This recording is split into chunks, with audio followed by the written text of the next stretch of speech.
Breaking news today, bond is set for the man accused in a poison plot. We'll show you how much. And why union employees at a Janesville clinic say they have no choice but to strike. You're watching News 3 Now live at 4.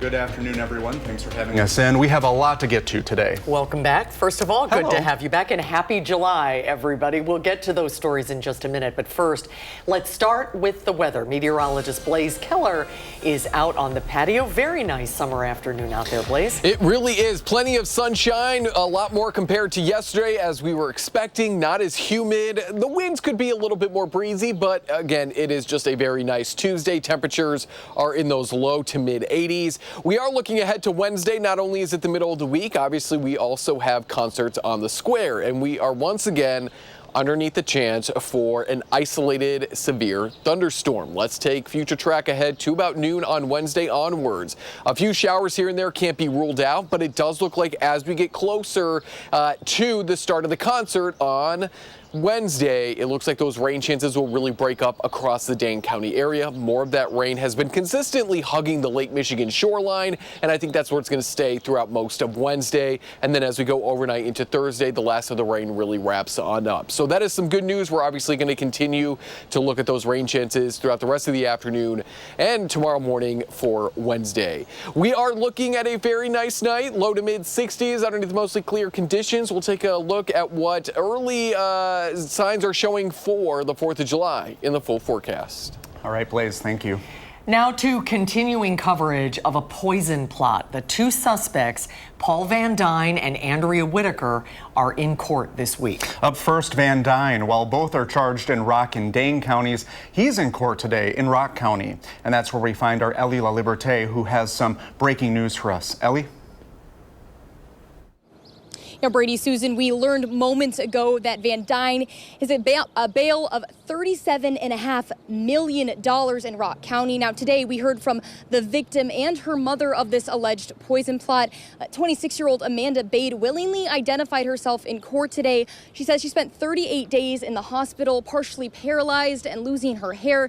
She spoke to the court saying she's not afraid of Van Dyne, but says she knows she's in danger. You'll hear directly from her later in this newscast. Now, court records show that Van Dyne and his girlfriend Andrea Whitaker allegedly tried to kill Bade 3 separate times, breaking into her car and putting thallium and cyanide in the water in her water bottle and putting hydrogen sulfide and Abrin in her car air vents. Now, Whitaker, his girlfriend, is expected back in court in Dane County for a preliminary hearing tomorrow. Of course, we'll continue to keep you updated both on air and online. For now, I'll send it back to you guys. Reporting live outside the Rock County Courthouse, Ellie La Liberté, News 3 Now.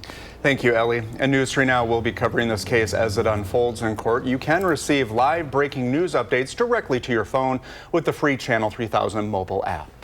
Breaking news now. Jurors in the Sean Diddy Combs sex trafficking trial say they have reached a verdict on some of the charges. Jurors said they were able to agree on verdicts for 4 of the 5 charges, but the jurors have unpersuadable opinions on both sides for one of the charges, and that's the charge of racketeering and conspiracy. Both the prosecution and defense want the jury to continue deliberations on that charge, and we'll provide an update for you as soon as we get one. A woman is facing attempted homicide charges after a domestic incident in Stoughton this morning. At 6 o'clock, officers responded to South Page Street for a domestic disturbance. A 34-year-old woman was allegedly armed. Police were able to arrest her without any trouble. Police have not revealed what kind of weapon she had, but say first responders transported a man to the hospital with substantial injuries. The woman is in the Dane County Jail. The man charged in the deadly ambush of 2 Milwaukee police officers is in jail on a $500,000 bond. 22-year-old Tremaine Jones was in court this afternoon.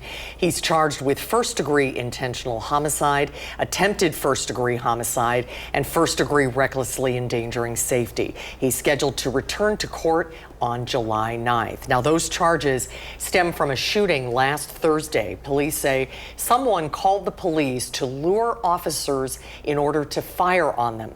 The shooting injured one officer and left 32-year-old officer Kendall Corder dead. Nurses at a clinic in Janesville are set to go on strike tomorrow. This after nurses in the Madison area took similar actions earlier this year. Our Kyle Pazorski reports on the reasons why. The strike will begin at approximately 7 o'clock Wednesday morning here outside the Mercy East Clinic in Janesville. The union representing the nurses says it's all about the rising cost of living and the healthcare provider not keeping up with wage increases. Speaking on the phone, UAW Local 95 President Judy McRoberts tells me the nurses who voted on authorizing the strike are looking for wage increases that keep up to the continued rise of inflation. Everything has gone up. I don't have to tell you, and everybody can see it. You go to the grocery store, you go everywhere. The last time Local 95 came to an agreement with Mercy Health was in 2022. Since January of that year, inflation has risen by more than 15%. Mercy Health Vice President Jenny Hallett says in a statement, quote, "We have always treated our 137 partners at Mercy Health East in a fair and equitable manner, consistent with our other 8,000 plus employee partners. Unfortunately, the union has rejected our offer." The healthcare provider did not provide to News 3 Now the specifics of their latest offer. In Janesville, Kopzorski, News 3 Now. Kyle, thank you. Mercy also says they plan to implement a strategic plan to continue providing care for patients. The union says they don't know how long the strike will last. On Capitol Hill, the president's One Big Beautiful Bill is headed to the House for a final round of votes. The Senate narrowly passed the bill. Vice President J.D. Vance stepped in to cast the final vote, breaking a tie in its favor. The president wants the bill on his desk by July 4th, but has softened on that deadline. Democrats have vowed to do whatever they can to delay the process. Democratic Minority Leader Hakeem Jeffries says all legislative tools are on the table, despite GOP leadership in the House reiterating their commitment to getting the legislation to President Trump's desk at the White House on time. It might not be easy, though. Hard-right representatives weren't happy about the state of the bill, when it passed their own chamber due to how much it added to the deficit. The Senate's bill adds even more debt. We are trying to do the basic math of understanding what the deficit's going to go up. And I've not heard one person irrefutably tell me that they're not going to be higher deficits over the next 5 years. Still, Speaker Mike Johnson says he wants his chamber to vote on the bill tomorrow. An appliance store in Milton closed its doors with no notice to its customers. News 3 Now's Jalen Banks caught up with a family who has already paid thousands of dollars for appliances they have yet to receive. Shumway Appliance closed its doors abruptly last month without giving any of its customers a heads up. At the chance to catch up with one local family who's now out thousands of dollars. Meet Sandra and Todd Keyser. They've lived in Milton for 30 plus years. At the moment, they're in the middle of building a new home and bought $8,000 of appliances from Shumway Appliance in Milton back in November of last year. However, last month, news broke that Shumway is closing its doors, and the Keysers say they, among others, were given no notice of the closure and are now out of both money and appliances. It's it's a little disheartening. Like we said, we really try to shop locally. Out to the community via Facebook group just to ask how many other people were impacted, and I heard from about 25 different families, and the total's a little over $50,000, but that is just the people who have reached out to me. Our Call for Action team reached out to the former owner of Shumway Appliance, but have yet to receive a response. For now, reporting in Milton, Jalen Banks, News 3 Now. Thank you, Jalen. Next on Live at 4, the man accused of killing 4 college students takes a plea deal. We'll tell you what he'll avoid and how victims' parents are feeling.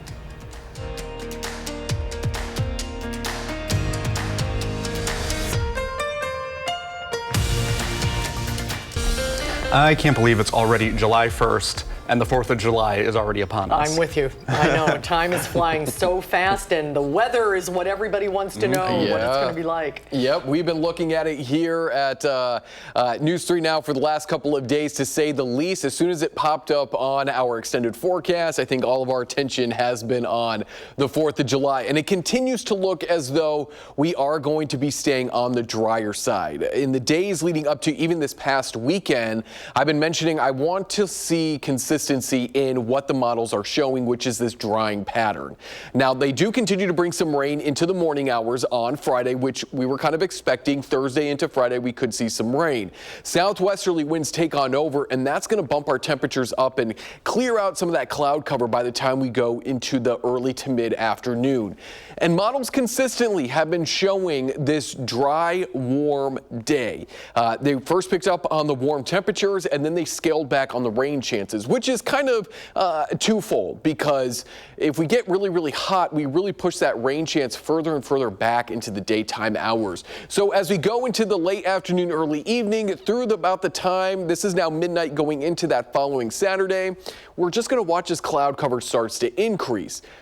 Now, again, things could change between now and then, minor changes, but stay with News 3 Now. We will keep you updated. But the consistency of being dry, at least through the late afternoon, early evening, you know, when the fireworks shows are maybe beginning to wrap up or they're kind of ending, it's been dry. So that is some good news. And that's what I'm going to continue to look for in the next day or so. Starting out in those low 70s with that chance for a few thunderstorms, drying out, topping out in the mid to upper 80s to low 90s between noon and 9, and then as we get into that 9 o'clock hour, mostly clear to partly cloudy with temperatures in the upper 70s to low 80s.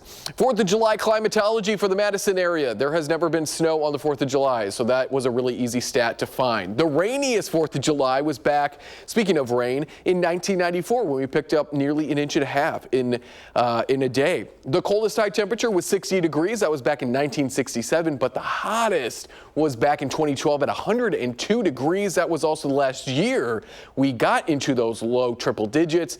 The average high right around 81 degrees. So we're going to be a little bit warmer than that as we're expecting to climb into those low 90s. But it is summer after all, and that is a very summer-like feeling, the heat and humidity. So as we look beyond the 4th of July, though, we're back into more of those seasonal temperatures.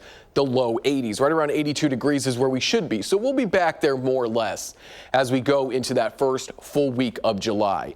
As I mentioned, the rain chances tomorrow are going to be isolated. A bit more of a widespread chance on Thursday. We dry out for the most part, as I mentioned, on your 4th of July. We'll keep a 20% chance. Can never rule out a stray afternoon, late afternoon shower or thunderstorm, but for the most part, it would be very isolated. And then those rain chances pick up as we go Saturday night into that, into Saturday night into that following start of Sunday. So there is a look at your 7 and 10 day forecast. Very summer-like, upper 80s to low 90s starting tomorrow through Saturday. Rain chances, again, they are going to be isolated pretty much from or on Wednesday, Friday, and then they pick up in intensity and in coverage area Thursday and Saturday.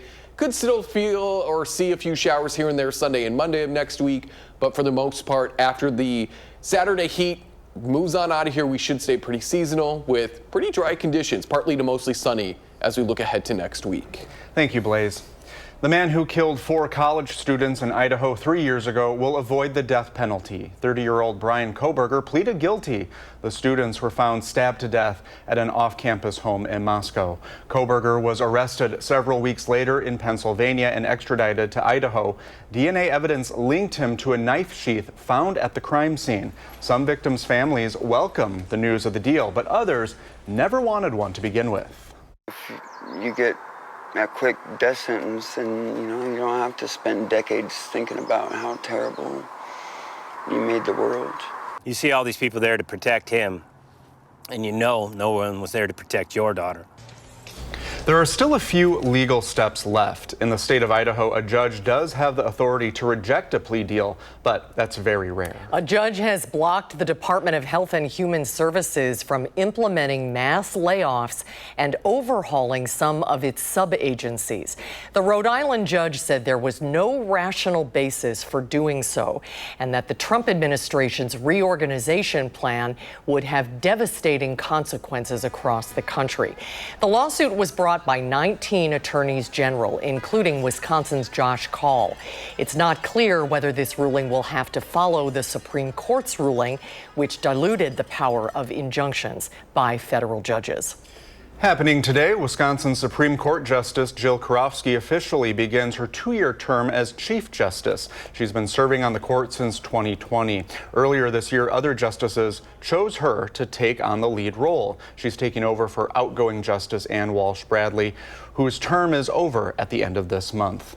A statement from Karofsky on the new role reads in part, "I will strive to ensure our court operates with fairness, transparency, and respect. Together, I believe we will continue to advance access to justice and protect the people of Wisconsin and their constitutional rights." Some big basketball news. Former Pacers center Miles Turner will join the Milwaukee Bucks. Turner reportedly signed a 4-year deal worth $107 million. As part of the move, the Bucks waived star Damian Lillard, who tore his Achilles tendon during the playoffs. Lillard, a 9-time All-Star player, will receive the rest of what he's owed over the next 5 seasons.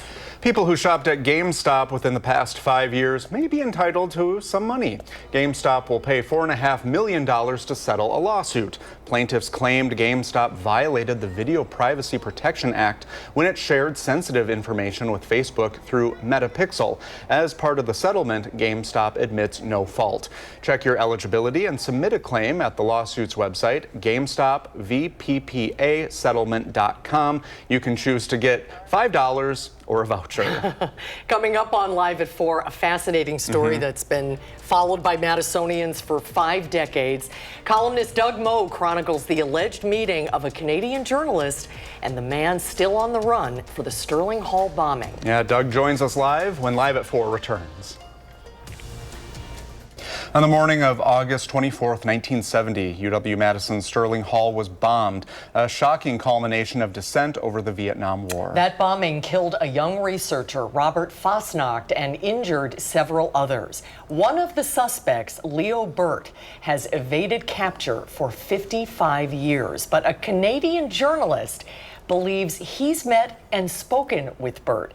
And columnist Doug Moe writes about this fascinating story in this month's Madison magazine. Hi, Doug. Good to see you. Good to be here. Thank you. This really is an incredible tale, and it begins with Canadian journalist Rick Davies.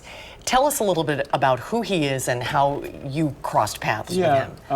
Rick Davies is a 30-year veteran of covering courts and crime up there in Canada in the province of Ontario. And he reached out to me about 18 months ago. You know, I've written about this a lot over having, you know, it's the great unfinished story of my time as a journalist here, 50 years. You know, I wrote a cover story for Madison magazine back in '96 suggesting Tom Bates, who wrote Rads, the book about the bombing, Tom had suggested that Burt was the Unabomber. So I jumped on that, and of course 2 months after the magazine came out, the real Unabomber. But this one, so I've heard from a lot of people about a lot of things about Burt, most interested in the reward, because there's a $150,000 reward. Davey was different. He had really done his due diligence in terms of research and investigation. He has a former prosecutor helping him up there. And he's convinced in his own mind that this acquaintance of his, Rick was watching one of those American Most Wanted sort of shows a couple of years ago, saw this guy, heard a little bit about his background. For instance, he's a rower. And so then he looks at the TV and sees the photo and he says, I think I know this guy. And there's a moment where he believes he confronts him. He in a restaurant. He got him to sit for a cup of coffee in a restaurant up there, and they had I actually heard the tape of the conversation. Really? Yeah, and it was pretty friendly at the start, and it never got ugly or anything. But at one point, Rick said to him, "I think it's time to finish the story." And the guy kind of looked at him, I guess, and Rick said, "You're Leo Burt." And of course, the guy does not admit to being Leo Burt. And in fact, a little later in the time, he says, "Where's Leo Burt now?" And Rick comes back and says, "He's sitting right across the table from me." You know, people ask me since the thing, my column went online yesterday. I've gotten a lot of emails. You know, do you think it's him? And I guess my take is it's the solidest hypothesis that I've seen in 50 years. But there's holes in it too. You know, Rick speculates or gives the guy a pseudonym, Fred Driver, but there really was a guy by that name who came from Wisconsin, and now was you could trace him to the early 70s in Canada. He's a rower. He's in a rowing club. But what happened to the real one? If Leo Burt is pretending to be Fred Driver, something happened to Fred Driver. So Rick talks to him for quite a while in the restaurant. Yeah. But then what happens next? Did he alert law enforcement that he thought he did? Well, first he connected with his law enforcement colleagues contacts up in Canada, and they did some digging. And I remember one of them told Davey, I don't know who this guy is, but he's not the real Fred Driver. But that law enforcement contact got in touch with FBI down here and got a very terse reply. It's not him. Rick Davey, the reporter, actually called FBI here in Madison, asked for media reply, and never even got called back. So, he's in Canada, so that's a little dicey. I mean, Carl Armstrong, one of the 3 that were arrested, he fought extradition for 18 months. Wow. Way back. How old would Leo Burt be today? I think he would be 77. Wow. Something like that. And the FBI does have an age enhanced on their wanted poster, trying to make it, trying to see what he would look like today. Well, you will want to read this article. Go check it out, and thanks for being on with us to talk about it. And you have to keep investigating until you can scratch that itch. You got to solve this mystery. I hope so. It's a fascinating article. Make sure you check it out in Madison Magazine or on channel3000.com. We'll see you soon, Doug. Thanks so much. A lot. You bet. We'll be right back. You're watching News 3 Now, live at 4. Good afternoon. Welcome back to Live at 4. Weather-wise, we've been in kind of a rinse and repeat. Heat, humidity, rain. Heat, humidity, rain. That's exactly true. We're on autopilot, and the weather words today, spotty rain chance on Wednesday. That? Boy, it's a great afternoon today, though, to get out on the kayaks, enjoy the time on the lakes. We will be watching the weather for tomorrow, though, because it's the second concerts on the square. Yep. And let's check in with meteorologist Blaze Keller, who is not kayaking. He's out on our patio today. I could go try to kayak in our little pond, but I don't think the little fish would be too happy. It is a beautiful afternoon out, as those kayakers can likely attest to. But yes, we are tracking a chance for showers and thunderstorms, very isolated on Wednesday. But first, let's talk about how it's currently in the low to mid 80s in Dane County and across a lot of central and southern Wisconsin. Still holding on to near 90, though, out there in Kenosha. Tonight, we'll hang out a little bit warmer than last night, still in those mid to low 60s underneath mostly clear conditions. Now, tomorrow, we do have a marginal risk for severe weather. That is just an isolated chance for a severe thunderstorm or two. Once again, looking at strong winds and hail as the main threat. So let's jump future track ahead to about noon on Wednesday and fast forward into the mid to late afternoon hours.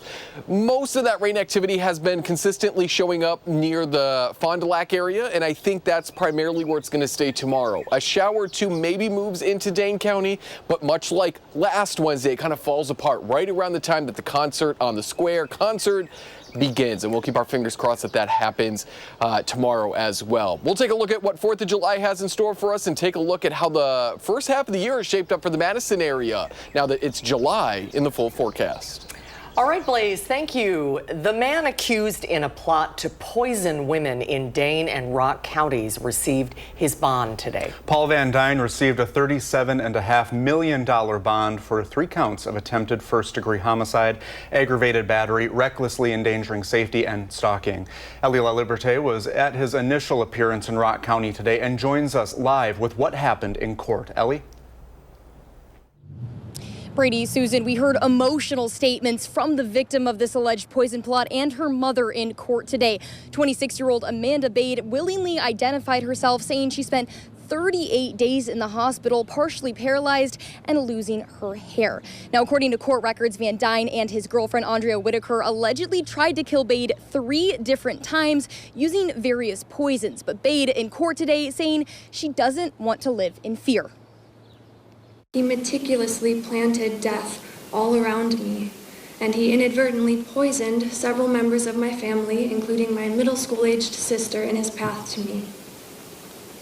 I firmly believe a man who chooses the gruesome demise of an innocent, loving girl over the well-being and safety of his children is irreparably deranged.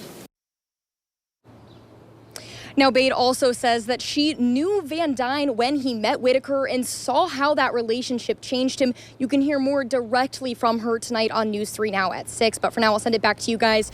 Reporting live outside the Rock County Courthouse, Ellie La Liberté, News 3 Now. Ellie, thank you. To Wall Street now, where U.S. stocks saw a mixed day of trading. The Dow was up 400 points. The Nasdaq lost 167. The S&P 500 barely moved, down just 7 points. State legislative Republicans have struck a deal with Governor Evers on the biennial budget. The legislature says this budget will deliver tax cuts that save taxpayers nearly $1.5 billion. Arman Rahman breaks down some of the highlights of that bill that matter most to you at home. They say a good compromise leaves no one happy. While Democrats were quick to say that the budget that passed was not a complete victory, Republicans praised the agreement they made with the governor. It's great to be here with this big, beautiful motion. This is truly a bipartisan effort, not necessarily by choice, but by force. And that's okay. We'll take it any way we can get it. After the pandemic-era Child Care Counts program ran out Monday, Governor Tony Evers and Republican lawmakers decided on over $330 million for the state's child care industry.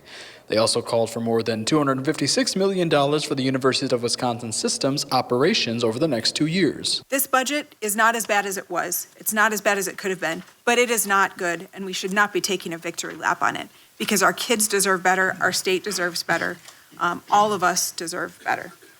The deal also included making home, gas, and electricity payments exempt from sales tax during the summer months. But some say they were pleased. Child care providers say this deal saves them from having to raise their tuition or worse, shut their doors for at least another year. Hear more from them tonight at 5. For now, reporting in the state capitol, Arman Rahman, News 3 Now. Thank you, Arman. Both the Senate and the Assembly will discuss the budget tomorrow. They're expected to send it to Governor Evers' desk as is. He can pass it or veto items to send back to both houses. Well, still ahead on Live at 4, state health officials are warning about a tick-borne illness that's infected 3 people. The symptoms and how you can protect yourself when we're back.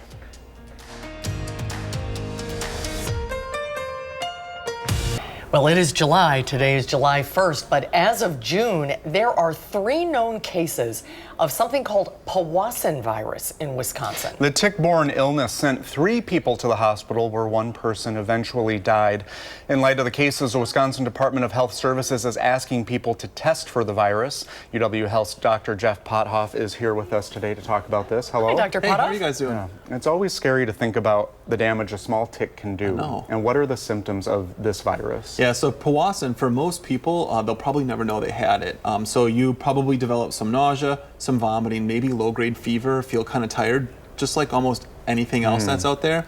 And then it's so rare that we don't know how many people go on to develop these nervous system problems. So a percentage of those folks go on to have kind of altered mental status, sometimes coma. They could have other neurological deficits, paralysis on the side of their body.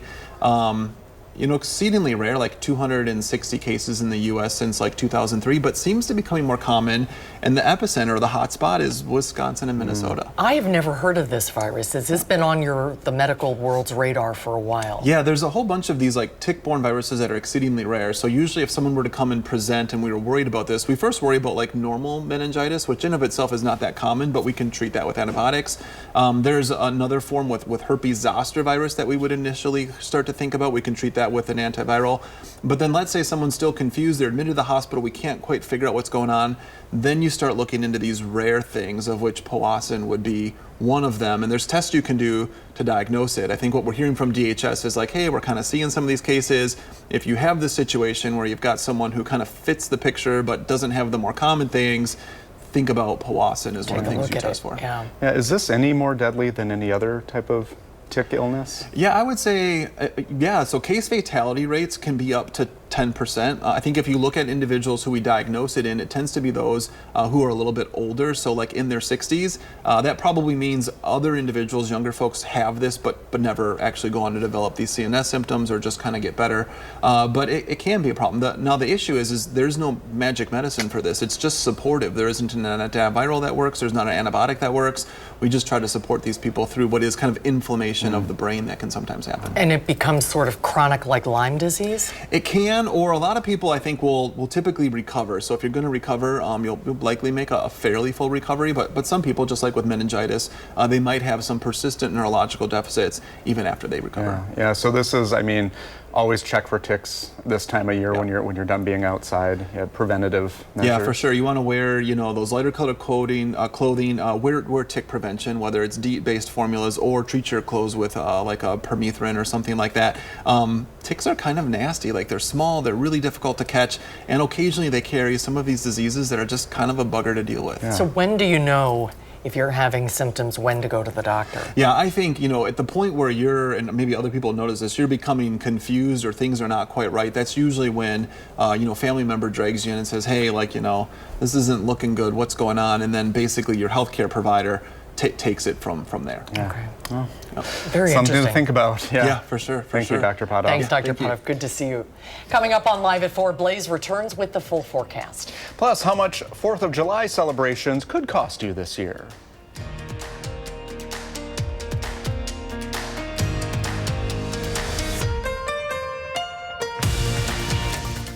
Well, if you're planning a 4th of July party, Wells Fargo estimates this year a 4th of July gathering for about 10 people will run you about $130 for food and drinks, and that's up 2.2% year over year.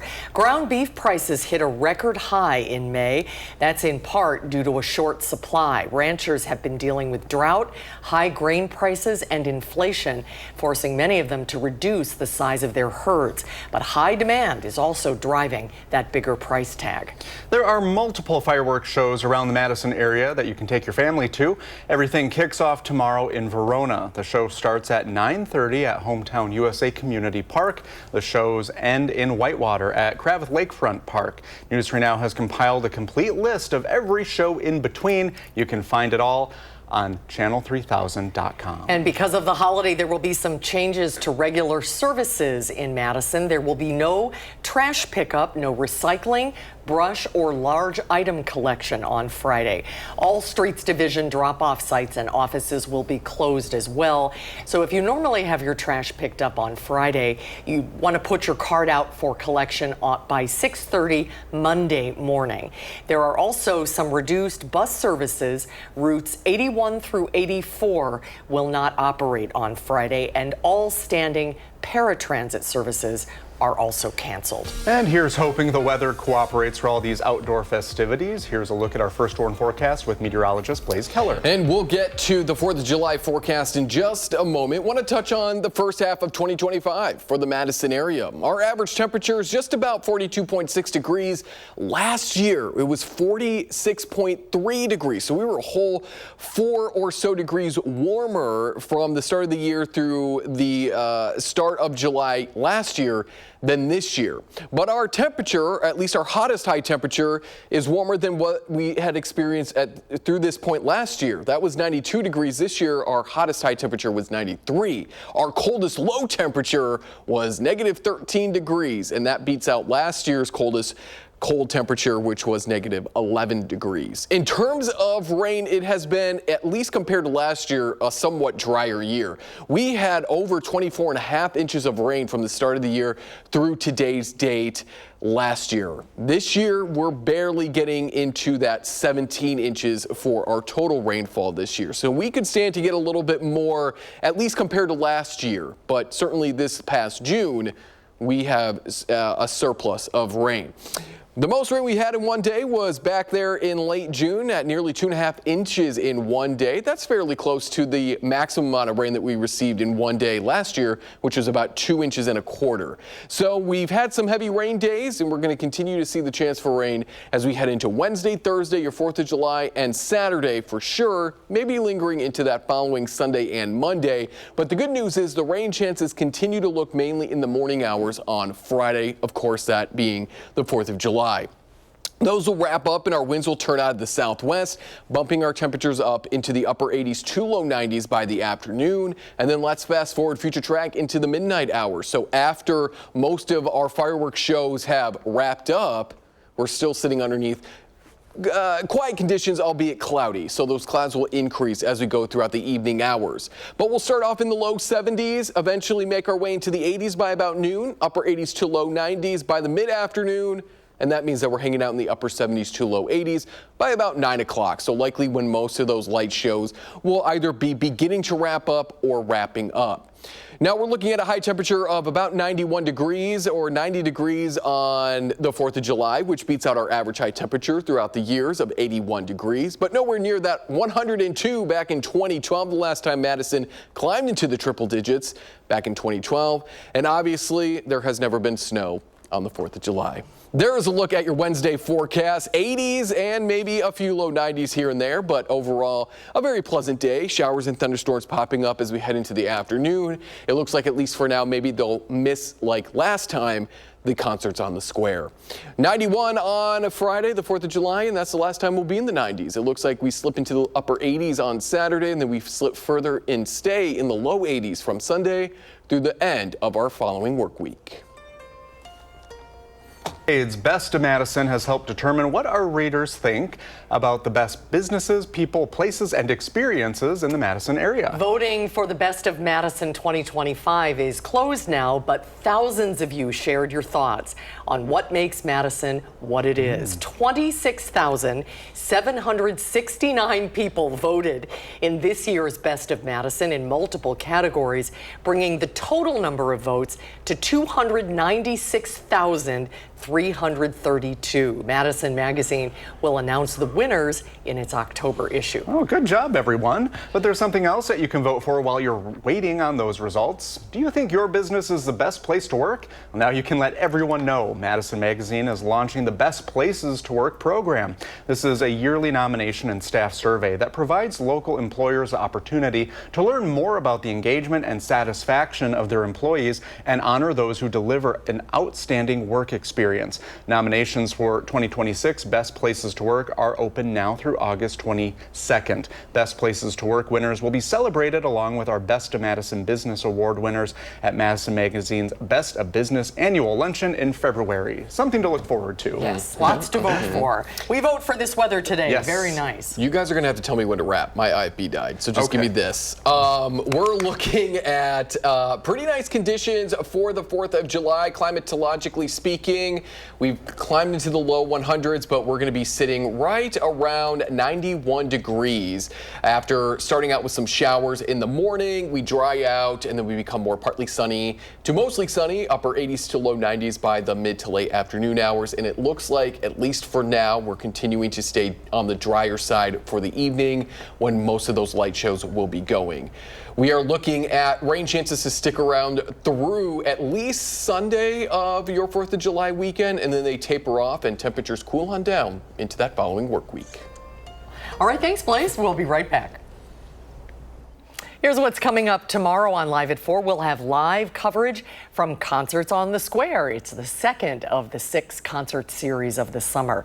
And straight ahead on News 3 Now at 5, our Kyle Pozorski tells us when Mercy Health Clinic workers go on strike and why they're doing it. Thanks for watching Live at 4, everybody. We hope to see you right back here tomorrow. You can catch us 24/7, always streaming on Channel 3000+.